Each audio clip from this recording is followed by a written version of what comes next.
साथियों नमस्कार। आप सभी का आज के इस वीडियो में स्वागत है। और आज के इस वीडियो में हम सीखने वाले हैं कि अपार आईडी हमको कैसे जनरेट करना है और अपार आईडी जनरेट करने के लिए हमको किन किन दस्तावेजों की आवश्यकता होती है। हम उसकी पूरी प्रोसेस जो है स्टेप बाय स्टेप इस वीडियो में हम सीखने वाले हैं। आप निश्चित रूप से यदि विद्यालय में यदि शिक्षक हैं या प्राइवेट स्कूल के हैं या गवर्नमेंट स्कूल के हैं तो यह वीडियो दोनों स्कूलों के लिए बहुत ही फायदेमंद होने वाला है। क्यों? क्योंकि अपार आईडी का काम अभी भी कुछ विद्यालय के हमारे शिक्षक साथी नहीं कर पाते। पता नहीं उनको क्यों डर लगता है। तो साथियों मैं आपको आश्वस्त कराता हूं कि इस वीडियो को आप शुरू से लेकर अंत तक देखें। ये काम अपने विद्यालय स्तर पर आप स्वयं कर सकते हैं और इसके लिए आपको ऑनलाइन में कोई भी रकम नहीं चुकानी पड़ेगी। चलिए वीडियो की शुरुआत करते हैं। सबसे पहला जो स्टेज है अपार आईडी जनरेट करने का, वो पहला स्टेज है, हमको सहमति लेनी होती है। अभिभावक से एक फॉर्मेट होता है सहमति वाला, ये वाला देखिए। अपार आईडी बनवाने के लिए विद्यार्थी के पिता माता या कानूनी अभिभावक की सहमति, हमको सहमति लेनी होती है। ये फॉर्मेट कुछ जगह इंग्लिश में भी चलता है, कुछ जगह हिंदी में चलता है। तो यदि आप ये वाला फॉर्मेट में हमको अभिभावक की सहमति लेनी है। क्यों? क्योंकि बच्चा जो है वो 18 वर्ष का नहीं हुआ है, वो अभी नाबालिग है, उसे कुछ नहीं समझता मेरी अपार आईडी किस लिए जनरेट करी जा रही है। तो ये हम अभिभावक को समझाते हुए उसको बताएंगे कि अपार आईडी क्यों जरूरी है। ये हमारी जो राष्ट्रीय शिक्षा नीति 2020 एनईपी है उसके तहत में ये अपार आईडी जनरेट करना हर बच्चे का कंपलसरी हो गया है। चलिए अब हम बात करते हैं कि इस सहमति में आपको क्या क्या भरवाना है। सबसे पहले आपके विद्यालय का नाम भरवाएंगे आप। यहाँ पर अभिभावक का नाम आ जाएगा, बच्चे के पिता का नाम आ जाएगा, यहाँ पर बच्चे का नाम आ जाएगा और यहाँ पर अभिभावक का पहचान पत्र जो भी होगा, आधार है तो आप यहाँ पर आधार लिखेंगे और नीचे आधार संख्या। ये बात आपको समझ में आ गई होगी। मैंने बोला सबसे पहले विद्यालय का नाम, दूसरे नंबर पर बच्चे के पिता का नाम या माता का नाम, यहां पर फिर बच्चे का नाम आ जाएगा और फिर यहां पर पहचान पत्र का नाम, मतलब किसके पहचान पत्र का नाम? अभिभावक के। और यहां पर मान लो आधार है तो आधार लिख देंगे और पहचान पत्र संख्या आधार की यहां पर आ जाएगी। और आपको अंत में देखेंगे यहां पर सहमति की तिथि लिख देंगे और सहमति का स्थान लिख देंगे और यहां पर अभिभावक के हस्ताक्षर करा लेंगे। इस प्रकार इस फॉर्मेट में हम हस्ताक्षर कराने के बाद ये पहली प्रक्रिया होती है कि अपार आईडी जनरेट करने की, कि सबसे पहले हम अभिभावक के क्या करें? सहमति ले लें। सहमति लेने के बाद अब आपका जो काम है वो कहां चालू होता है?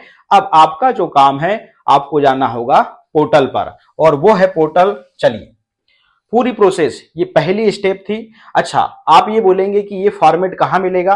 तो आपको ये सीधे आप क्रोम ब्राउजर में डालेंगे अपार आईडी सहमति पत्र, तो इस प्रकार से आप वहां से डाउनलोड कर सकते हैं। वो भी बता देता हूं मैं आपको कहां से मिलेगा। चलिए अब हम चलते हैं क्रोम ब्राउजर पर। जो अभी मैंने सहमति पत्र की बात किया वो कहां से मिलेगा आपको? आपको मिल जाएगा, आप लिखिएगा अपार आईडी सहमति पत्र पीडीएफ डाउनलोड। तो यहां पहले लिख के आ रहा है, देखिए अपार आईडी बनवाने के लिए विद्यार्थी के पिता, इसको आप क्लिक करेंगे यहां से डाउनलोड हो जाएगा। चलिए तो ये हमने यहां से बता दिया कि ये वाला सहमति जो पत्र है आप यहां से इसको डाउनलोड कर सकते हैं। अब आपको जाना है गूगल या क्रोम ब्राउजर पर और यहां पर आपको लिखना है यूडाइस प्लस। क्या लिखना है? UDISE plus. और सबसे पहले यूडाइस प्लस में स्टूडेंट जो मॉड्यूल है वो वहां पर आ रहा है, ये वाली वेबसाइट आ रहा है और हमको इसी मॉड्यूल में जाना है यूडाइस के। तो यूडाइस प्लस स्टूडेंट मॉड्यूल, ध्यान रखिएगा आप यहाँ चकरा जाएंगे क्योंकि यहाँ पर मॉड्यूल बहुत हैं, इसलिए आपको जाना है यूडाइस प्लस स्टूडेंट मॉड्यूल पर। आप जैसे इस पे क्लिक करते हैं तो देखिएगा यहाँ पर इस प्रकार से सेलेक्ट टू लॉगिन और आपको यहाँ पर स्टेट करना है, सेलेक्ट स्टेट टू लॉगिन। यहाँ पर पूरे स्टेट आ जाएंगे और अपना जो स्टेट है मध्य प्रदेश, हम उसको यहाँ पर चूज करेंगे और यहाँ पर आगे बढ़ेंगे। अब देखिए आगे की कार्रवाई, यूडाइस प्लस यहाँ पर यूजर आईडी और यहाँ पर इंटर पासवर्ड हम आपको बता दें कि हर विद्यालय में हमारा एक संस्था प्रमुख होता है, उसको यूजर आईडी और पासवर्ड दिया गया है।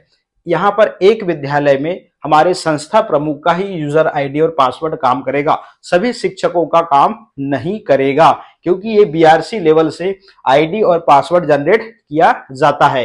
यदि आपका आईडी पासवर्ड नहीं है तो आपको बीआरसी लेवल पे आपको वहां पर आवेदन देना पड़ेगा और वहां से आपको आईडी पासवर्ड बनवाना पड़ेगा। हम पूरी बात कर रहे हैं, कोई भी बात को स्किप नहीं कर रहे हैं।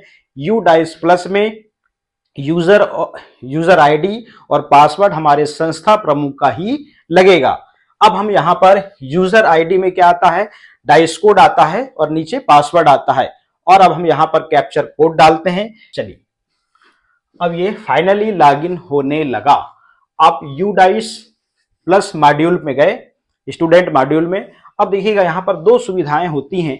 यहां पर सुविधाएं कौन कौन सी होती हैं, यहां पर देखिएगा लैंग्वेज को आप चेंज कर सकते हैं। आप लैंग्वेज को यहां पर अभी देखिएगा इंग्लिश है, आप यहां से हिंदी भी कर सकते हैं। अब देखिएगा कि यहां पर एक अटेंशन बता रहा है कि उपयोगकर्ताओं को सलाह दी जाती है कि वे 23-24 के लिए अपनी प्रगति गतिविधियां समाप्त कर लें और प्रगति गतिविधि आरंभ करने के लिए कृपया वर्तमान शैक्षणिक वर्ष 2024-25 टैब पर जाएं, फिर बाएं मेनू में स्थिति प्रगति गति बटन पर क्लिक करें। अब देखिएगा यहां पर जो सत्र है, यहां सत्र दिए होते हैं, और अभी हम यहां पर जो सत्र शो कर रहा है अभी 24-25 शो कर रहा है। अभी नया सत्र यहां पे चालू नहीं हुआ है 25 और 26, तो हम इसी में चलते हैं। यहां से आप लैंग्वेज को सिलेक्ट कर सकते हैं। हमने इसको पढ़ा आपके बताने के लिए, यहां पर दोनों सत्र यहां पर शो कर रहे हैं, इसके पहले वाला और इसके बाद वाला। तो ये अभी गत वर्ष जो हमारा ये बीता हुआ है, सेशन एंड होने वाला है। मैंने यहां से बताया कि यहां से लैंग्वेज आप चेंज कर सकते हो, हिंदी कर सकते हो, इंग्लिश कर सकते हो। तो आप चलिए हम यहां पर हिंदी रहने देते हैं और आगे पढ़ते हैं। अब देखिएगा यहां पर आप देखेंगे तो इस प्रकार का जो स्क्रीन है खुलेगा स्टूडेंट मॉड्यूल का। अब देखिएगा ऊपर देखते हैं, यहां पर डैशबोर्ड दिया हुआ है। डैशबोर्ड में आप क्लिक करते हैं तो डैशबोर्ड में क्या होता है, पूरी कक्षाएं रहती हैं और क्लास रहती हैं और यहाँ पर सेक्शन रहते हैं। यहाँ पर हम इसी को चेंज करेंगे इंग्लिश में। कुछ लोगों को हिंदी में समझ में नहीं आता, कुछ लोगों को इंग्लिश में समझ में आता है। तो स्कूल डैशबोर्ड में हमारी सभी क्लासें मिल जाएंगी, हमारे विद्यालय में जितनी क्लासें संचालित है। जैसे ये वाला जो विद्यालय है 1 से 8 का है, तो यहाँ पर क्लास है ना। इस क्लास में कितने बॉयज हैं, कितने गर्ल्स हैं, और यहाँ पर दी ये टोटल है, और यहाँ पर कोई भी दिक्कत नहीं है, इनकी प्रोफाइल पूरी कंप्लीट है। अब हमको जहां काम है काय का, हमको जो काम है वो है अपार आईडी का। तो अपार आईडी आप देखेंगे, अपार मॉड्यूल ये लिखा हुआ है। देखिए मैं इसको हिंदी में करता हूं, क्या दिखाता है, दोनों लैंग्वेज की बात करता हूं तो यहां पर अपार मॉड्यूल ही दिखा रहा है। इसके बाद हम चलते हैं कहां पर, इंग्लिश कर देते हैं इसको, अपार मॉड्यूल पे चलते हैं। चलिएगा हमने ये अपार आईडी वाला जो मॉड्यूल है, अपार मॉड्यूल को क्लिक किया। अब यहां पर कहता है कि सबसे पहले आपको यहां पर क्लास चूज करने बोलता है, और क्लास चूज में सेक्शन पूछता है। सेक्शन इसलिए क्योंकि हमारे विद्यालय छोटे हैं, तो हो सकता है कि एक ही क्लास का एक ही सेक्शन हो, मगर अदर स्कूलों में क्या होता है कि एक ही क्लास, जो बड़े बड़े विद्यालय होते हैं वहां पर एक ही क्लास के 2-3 सेक्शन होते हैं, इसलिए यहाँ पर सेक्शन चूज करने बोलता है। और जैसे ही आप चूज करते हैं यहाँ पर, तो यहाँ गो करता है, गो पे क्लिक करेंगे। अब देखिएगा यहां पर कुछ बच्चों की अपार आईडी जनरेट हो चुकी है। ये बच्चा है और इस बच्चे की अपार आईडी जनरेट हो चुकी है। तो अब देखिएगा, अब मान लो किसी बच्चे की अपार आईडी जनरेट नहीं हुई है, ऐसा बच्चा हम ढूंढते हैं। देखिएगा यहां पर हमने ढूंढा जनरेट पे, तो अभी देखिए इस बच्चे की अपार आईडी अभी जनरेट नहीं हुई है। ध्यान दीजिएगा, मैं पूरा जो इसको स्टेप बाय स्टेप समझाना है उसको बहुत अच्छे से और धीरे से समझा रहा हूं। तो यहां पर देखिएगा जनरेट का एक ऑप्शन आता है। जनरेट पर जैसे ही ऑप्शन आता है आप इसको क्लिक करेंगे तो देखिएगा यहां पर क्या क्या डिटेल निकल के आती है, उसका पूरा बेसिक इंफॉर्मेशन ऑफ स्टूडेंट की पूरी डिटेल निकल के आती है। तो देखिएगा स्टूडेंट नेम, ये वाला जो मोहित डहरिया जो लिख के आ रहा है, आपने यूडाइस में जब बच्चे को ऐड किया होगा तो आपने ये वाला नाम लिखा होगा, या हमने इस नाम से इसकी एंट्री किया। इसका पेन नंबर भी जनरेट हो गया है, इसकी डेट ऑफ बर्थ आ रही है, और इसका जेंडर आ रहा है, और यहां पर देखिए मोबाइल नंबर और फादर्स नेम आ रहा है साथियों, और मदर्स नेम आ रहा है। अब काम की बात समझिएगा, हम यूडाइस देखिएगा, और इसी के नीचे यहां पर जनरल प्रोफाइल लिख के आ रहा है। जनरल प्रोफाइल में क्या होता है, यूडाइस की प्रोफाइल की बात कर रहा है। बच्चे को जैसे ही हम जनरल प्रोफाइल में जाते हैं, यहां पे देखिएगा ये बच्चे की जनरल प्रोफाइल आ गई यूडाइस वाली। हम जैसे ही क्लिक किया, अब देखिएगा जनरल प्रोफाइल में क्या होता है कि जो स्टूडेंट का जो नेम होता है, स्टूडेंट का जो नेम होता है वो जब आप यूडाइस में बच्चे को ऐड कर रहे होते हैं, तो यहां पर उसी समय आपको सोच समझ के बच्चे का नाम डालना है। और जब बच्चे को आप ऐड कर रहे हैं और वो फर्स्ट टाइम ऐड कर रहे हैं, किसी भी विद्यालय में वो बच्चे ने एडमिशन नहीं लिया, डायरेक्ट आपके विद्यालय में आ रहा है, तो जरा यहां पर आप जब यूडाइस में बच्चे को प्लस करते हैं तो आप उसके पूरे डॉक्यूमेंट्स, बच्चे का आधार, माता का आधार, पिता का आधार, ये 3 डॉक्यूमेंट्स के माध्यम से ही आपको यूडाइस में बच्चे को ऐड करना चाहिए। अन्यथा आप यहां पर उसके नेम की स्पेलिंग में गलती कर सकते हैं। तो ये वाला जो नेम यदि गड़बड़ हो गया तो फिर आपके लिए अपार आईडी जनरेट करने में वहीं से आपकी समस्याएं उत्पन्न होने लगती हैं, क्योंकि ये वाला जो नाम करेक्शन है, मात्र इस नाम करेक्शन में यदि एक स्पेलिंग मान लो गड़बड़ हो गई, एक लेटर की बात कर रहा हूं, तो वो आप अपने स्तर से सुधार सकते हैं। अन्यथा यदि आपने या हमारे द्वारा या फिर किसी विद्यालय द्वारा, मान लीजिए उसने नर्सरी पढ़ लिया, कहीं से KG1 पढ़ लिया, KG2 पढ़ के आ रहा है और फर्स्ट क्लास में हमारे यहाँ एंट्री हो रही है, तो मैं ये बात गवर्नमेंट विद्यालय के साथियों से भी कर रहा हूं और प्राइवेट विद्यालय के साथियों से भी कर रहा हूं कि जब बच्चे को आप यूडाइस प्लस में ऐड करें फर्स्ट टाइम, तो आप उसके आधार से स्पेलिंग देखें, पिता के और माता के वहां पर भी जो नाम है उन्हीं के दोनों के आधार से देखें, क्योंकि ये वाला जो नाम करेक्शन जो है आपको एक ही स्पेलिंग सुधारने के लिए इसमें अवसर दिया गया है। यदि इसमें एक से ज्यादा स्पेलिंग गड़बड़ हो गई तो आपको फिर BRC लेवल पे जाना पड़ेगा, और वो कौन से फॉर्मेट है मैं अभी बताऊंगा। चलिए, जनरल प्रोफाइल को सबसे पहले बच्चे की जो जनरल प्रोफाइल होती है यूडाइस में, यहां पर डैशबोर्ड में आप प्रत्येक बच्चे को देखेंगे तो 3-4 फेस में उसकी जनरल प्रोफाइल निकल के आती है। जनरल प्रोफाइल में सबसे पहले आप देखिएगा, अब ये तो आपको उसका पेन नंबर जनरेट हो गया है या ऐड कर रहे हैं, तो यहां पर देखिए जेंडर आप डालेंगे, यदि जेंडर में गलती हो जाती है तो भी सुधर जाएगा।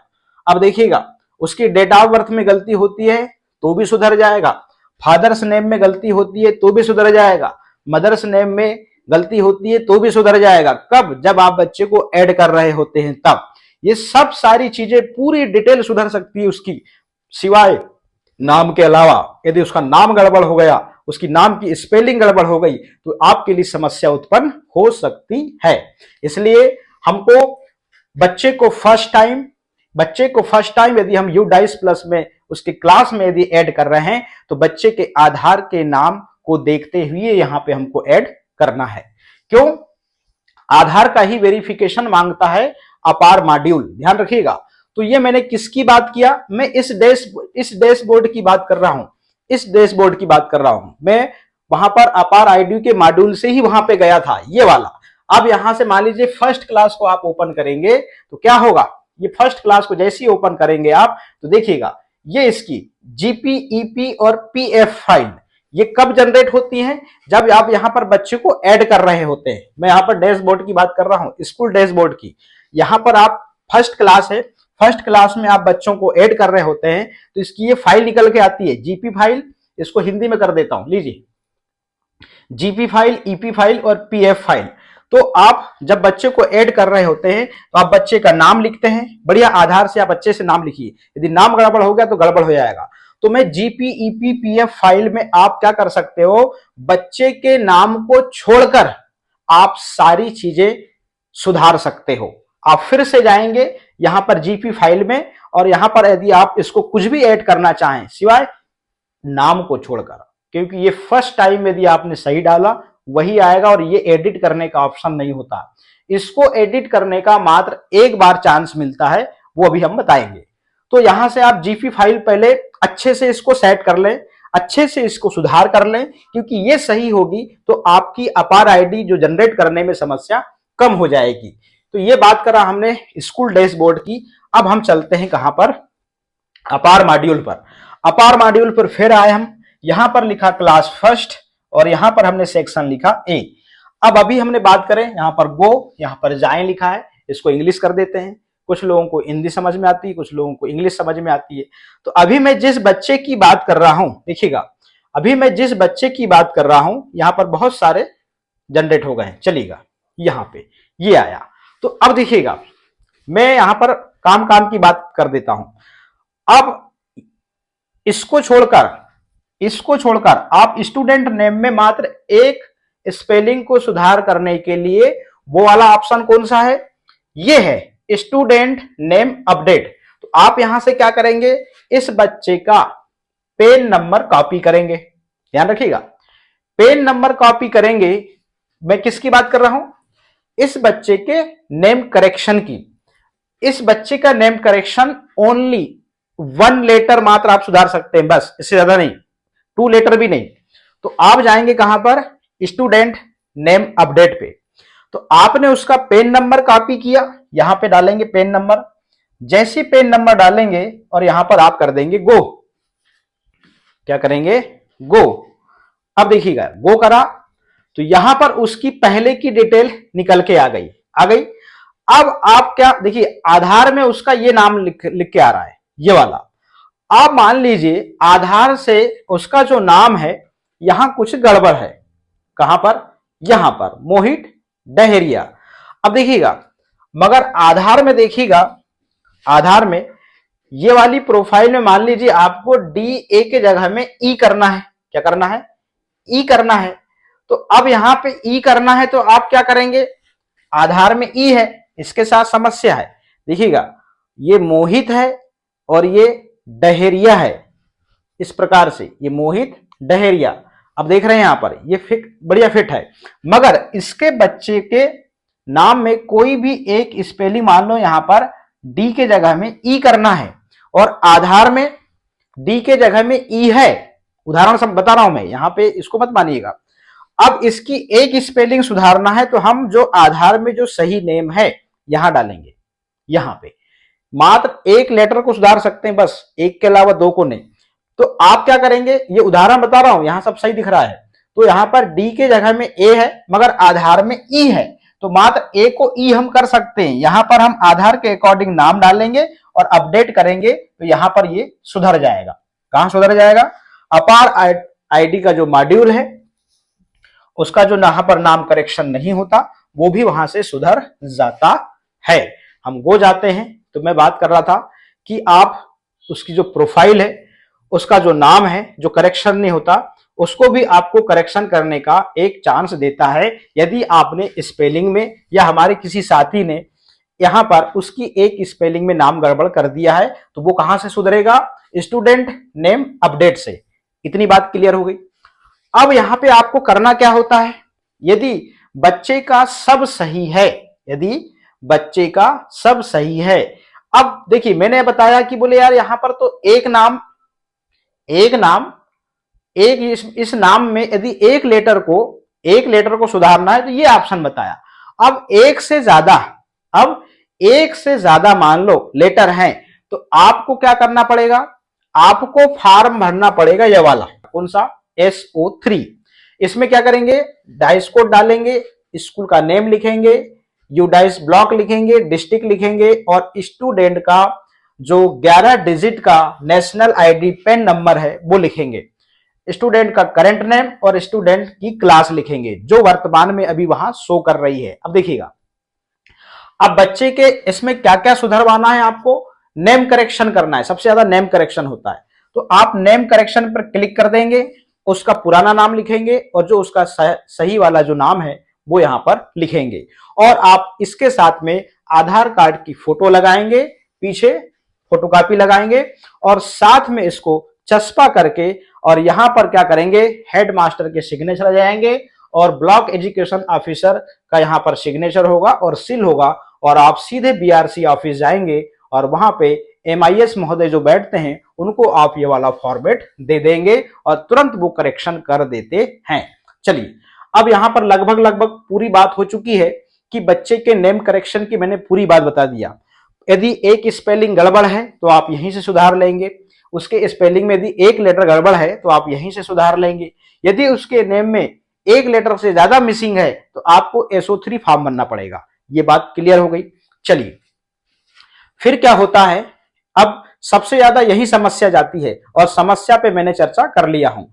अब होता क्या है कि एक तो यह वाला तरीका है, अब होता क्या है कि यहां पर नाम सही लिखा है, आपने बच्चे का नाम सही लिखा और उसके आधार में उसका नाम गड़बड़ है, जो उसकी स्पेलिंग गड़बड़ है, क्योंकि यहां पे ये इंग्लिश लेटर को उठाता है।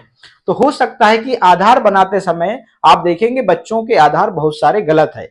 अब यहां पर सही है स्पेलिंग और उसके आधार में गड़बड़ है, तो उस बच्चे को अपना आधार अपडेट करवाना पड़ेगा। जब तक बच्चा आधार अपडेट नहीं कराएगा तब तक ये उसका जो अपार आईडी है वो जनरेट नहीं होगा। यदि यहां पर प्रोफाइल में नाम सही है और उसके आधार में नाम गड़बड़ है तो सामने वाले को उसका आधार सुधरवाना पड़ेगा।